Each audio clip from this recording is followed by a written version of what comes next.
Haziq, kau okey ke? Cikgu. Haziq terbaring lalu tak sedarkan diri depan Aiman dan Pak Ahmad. Kenapa dengan Haziq ni? Dah, jom kita bawa dia balik rumah, kata Pak Ahmad.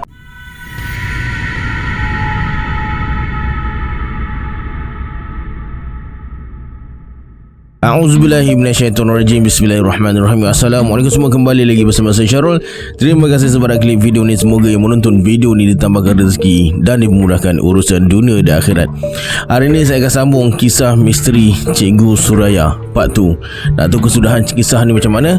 Tonton video ni sampai habis. Jangan lupa like, subscribe dan komen dalam video ni. Pada yang nak join grup Telegram saya dah letakkan link dekat bawah. Macam biasa, sebelum saya mulakan, jom kita baca selawat dulu. Sallallahu Rabbuna على النور المبين أحمد المصطفى سيد المرسلين صلى الله ربنا على النور المبين أحمد المصطفى سيد المرسلين صلى الله ربنا على النور المبين أحمد المصطفى سيد المرسلين. Tanpa buang masa lagi, jom let's jump to Rabak Seram.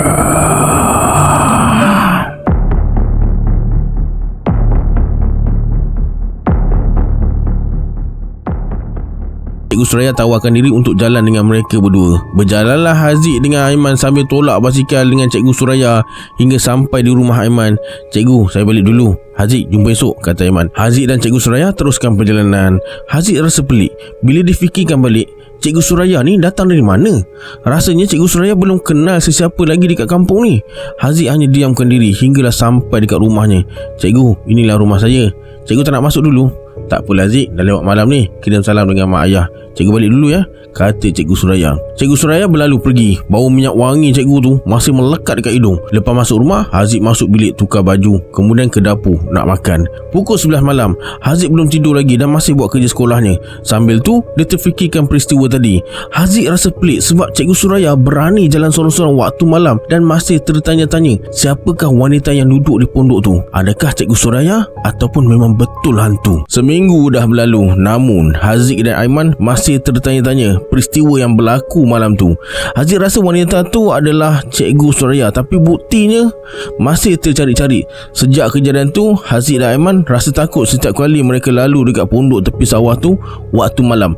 Tapi mereka terpaksa lalu juga sebab itu je satu-satunya jalan nak pergi ke rumah Haji Ayub. Macam biasa, hari persekolahan berjalan dengan lancar.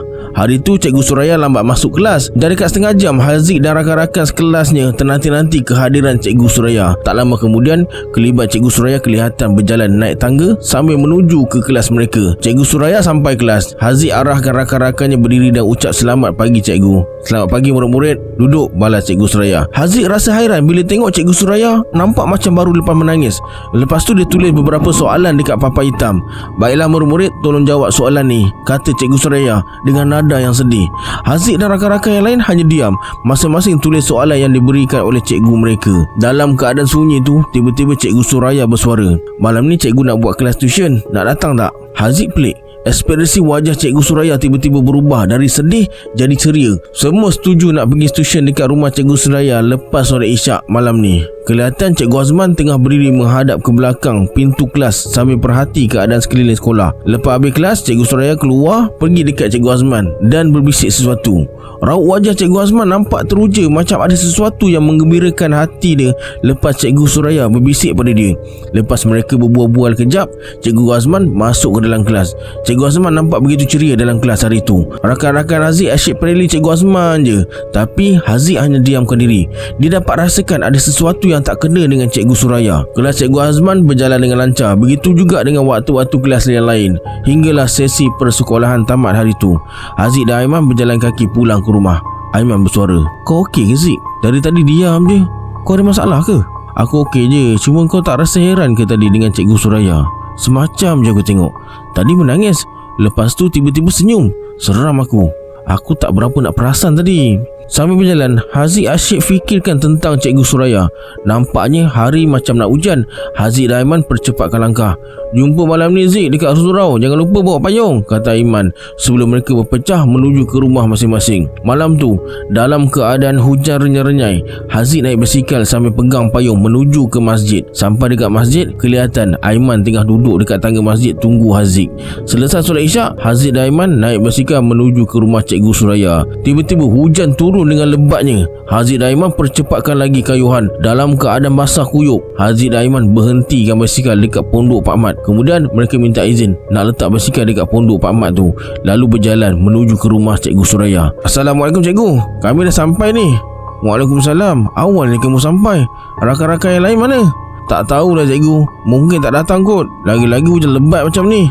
Nampaknya korang berdua je lah yang datang. Tunggu jap, cikgu buatkan air ya." Kemudian Cikgu Suraya masuk ke dapur. Masa Haziq dan Aiman keluarkan peralatan sekolah, mereka terdengar Cikgu Suraya macam tengah bercakap dengan seseorang. Mereka rasa pelik.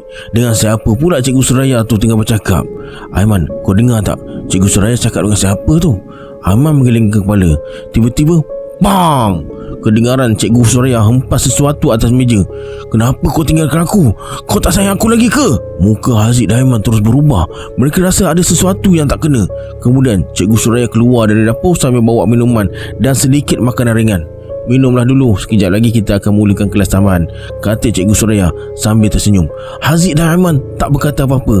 Selesai makan, Cikgu Suraya mulakan kelas tambahannya. Haziq dan Aiman buat kerja sekolah yang Cikgu Suraya bagi tanpa berkata apa-apa. Sambil buat kerja sekolah, Haziq beranikan diri nak bertanya pada Cikgu Suraya. "Cikgu, boleh saya tanya? Cikgu tinggal seorang dekat rumah ni?" "Ya, cikgu tinggal seorang. Kenapa? Haziq nak temankan cikgu ke?" Haziq dan Aiman tergamam. Habis dengan siapa Cikgu Suraya bercakap tadi? Wajah Aiman jadi pucat dan tak berkata apa-apa. Memang betul lah sangkaan mereka berdua selama ni bahawa cikgunya tu mungkin gila. Haziq tak berkata apa-apa. Mereka buat kerja sekolah sampai siap. "Cikgu, kami balik dulu ya. Hujan pun makin lebat. Takut tak dapat balik pula," kata Haziq. "Yelah, hati-hati ya. Esok kita jumpa dekat sekolah," balas Cikgu Suraya. Cepat-cepat mereka berkemas lalu beredar dari rumah Cikgu Suraya. Masa mereka tengah menuju ke pondok Pak Mat, kelihatan Cikgu Azman tengah berlari ke arah mereka. Dah habis kelas tambahan ke?" tanya Cikgu Azman. "Dah, baru je habis tadi cikgu. Kami balik dulu ya," jawab Haziq sambil menuju ke arah pondok. Lepas ambil basikal, mereka terus pulang ke rumah. Hujan semakin lebat. Haziq dan Aiman buat keputusan nak berhenti kejap dekat masjid sementara tunggu hujan reda. "Aku dah cakap dekat kau Aiman, cikgu tu memang gila. Sumpah, kali ni aku percaya cakap kau. Muka je cantik tapi gila. Kita nak buat apa ni Zik? Kalau kita cakap cikgu tu gila, memang orang tak percaya." Haziq terdiam dan rasakan macam ada sesuatu yang kurang. Payung dia tertinggal dekat rumah Cikgu Suraya. "Alamak, payung aku tertinggal Aman. Temankan aku. Mesti mak aku marah kalau tahu payung tu tinggal." "Aku takut Haziq. Kau je lah pergi seorang," balas Aiman. Tapi Aiman tak sampai hati biarkan Haziq pergi seorang diri. Lepas hujan renyai, mereka menuju semula ke rumah Cikgu Suraya nak ambil payung. Sampai dekat pondok Pak Mat, Aiman bersuara, "Aku tunggu sini je lah. Kau pergi ambil seorang kata Aiman dengan perasaan takut. Haziq beranikan diri ambil payungnya dekat rumah Cikgu Suraya. Hujan kembali lebat. Haziq bergegas menuju ke rumah cikgunya. "Assalamualaikum cikgu. Saya ni Haziq," kata Haziq sambil tunggu Cikgu Suraya keluar dari rumah. Tapi tak ada jawapan. Baru Haziq nak ketuk pintu rumah, tiba-tiba kedengaran macam suara Cikgu Azman tengah berteriak minta tolong. Hati mula berdebar-debar. Haziq dapat rasakan ada sesuatu yang buruk berlaku. Dengan perlahan-lahan Haziq cuba ketuk pintu rumah tu, tapi pintu rumah tu tak berkunci dan terbuka sikit. Tangan dan kakinya menggeletar. Perlahan-lahan Haziq tolak daun pintu rumah Cikgu Suraya. Haziq terkejut. Wajahnya jadi pucat bila nampak Cikgu Azman dalam keadaan terbaring dekat ruang tamu dengan berlumuran darah dan tak sedarkan diri.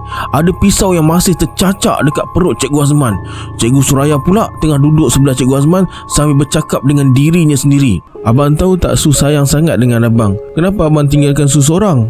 Akhirnya persoalan yang selama ni bermain di minda Haziq dah terjawab. Cikgu Suraya yang cantik dan ayu orangnya tu sebenarnya gila.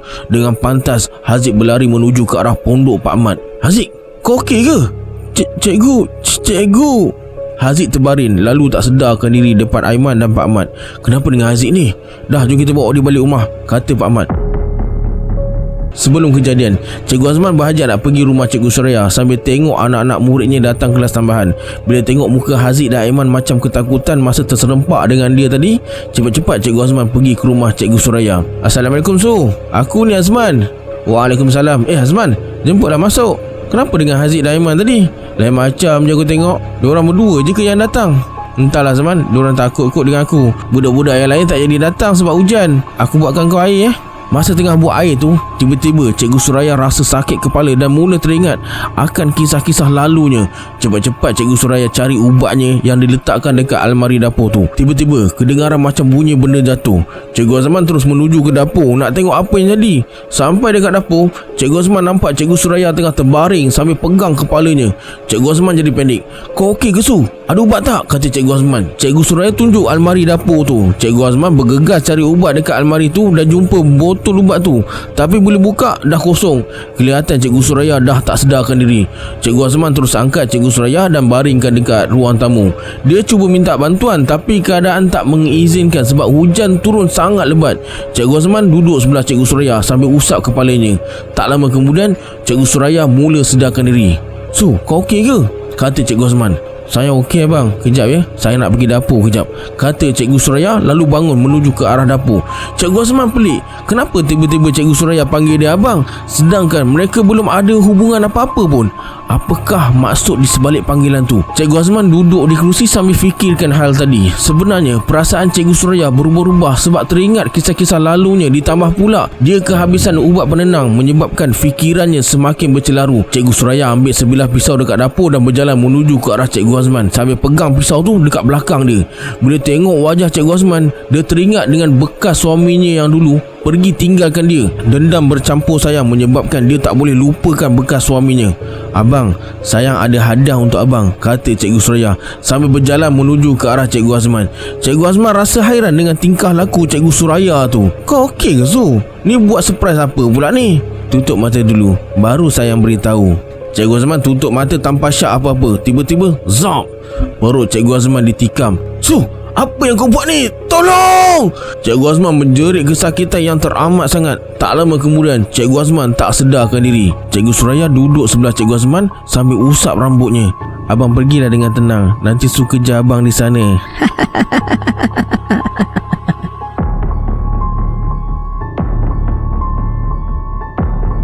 Haziq yang berada dekat rumah masih tak sedarkan diri. Aiman hanya terdiam tanpa berkata apa-apa masa berada dekat rumah Haziq. Pak Mat rasa pelik dengan Haziq yang tiba-tiba pengsan. Masa berada dekat rumah tu, Pak Mat ceritakan pada ayah Haziq apa yang berlaku masa mereka bawa Haziq ke rumah. Ayah Haziq cuba tanya pada Aiman, namun Aiman hanya diamkan diri dan gelengkan kepala. Wajah Aiman nampak pucat, tangannya menggeletar sebab masih teringat apa yang jadi masa mereka berada dekat rumah Cikgu Suraya. Keesokan paginya, sesi persekolahan berjalan macam biasa. Kelihatan kereta peronda polis masuk kawasan sekolah tu. Guru besar sekolah tu, Encik Abu, keluar dari pejabatnya dan rasa hairan dengan kedatangan pihak polis ke sekolah tu. "Assalamualaikum cikgu, boleh kita berbincang di pejabat cikgu?" "Boleh tuan, silakan." Cikgu kenal dengan seorang perempuan yang kononnya dia adalah seorang cikgu. Namanya Suraya. Kemudian pihak polis terangkan segalanya pada Encik Abu siapa sebenarnya Cikgu Suraya. Encik Abu terperanjat. Rupa-rupanya Cikgu Suraya tu merupakan seorang pesakit mental yang larikan diri dari hospital. Dulu Cikgu Suraya memang seorang guru. Dia jadi gila lepas ditinggalkan bekas suaminya. Sejak terlepas dari hospital, Cikgu Suraya berpura-pura jadi guru pelatih di kawasan pedalaman supaya susah nak kesan dia. Dokumen-dokumen yang menunjukkan dia adalah seorang guru pelatih semuanya palsu. Encik Abu bagi tahu pada pihak polis Cikgu Suraya sekarang ni tengah mengajar dekat sekolah ni, tapi dia tak datang hari ni. Kemudian pihak polis minta izin pada Encik Abu untuk bawa mereka menuju ke rumah Cikgu Suraya. Sampai dekat rumah Cikgu Suraya, kelihatan pintu tak berkunci. Dengan berhati-hati, pihak polis masuk rumah tu dan nampak Cikgu Azman terbaring dengan berlumuran darah. Kemudian pihak polis periksa kawasan rumah tu. Ternyata Cikgu Suraya dah tak ada dekat rumah tu lagi. Cikgu Azman mati akibat pendarahan. Sampai sekarang pihak polis masih cari dan mengesan di manakah lokasi Cikgu Suraya seterusnya.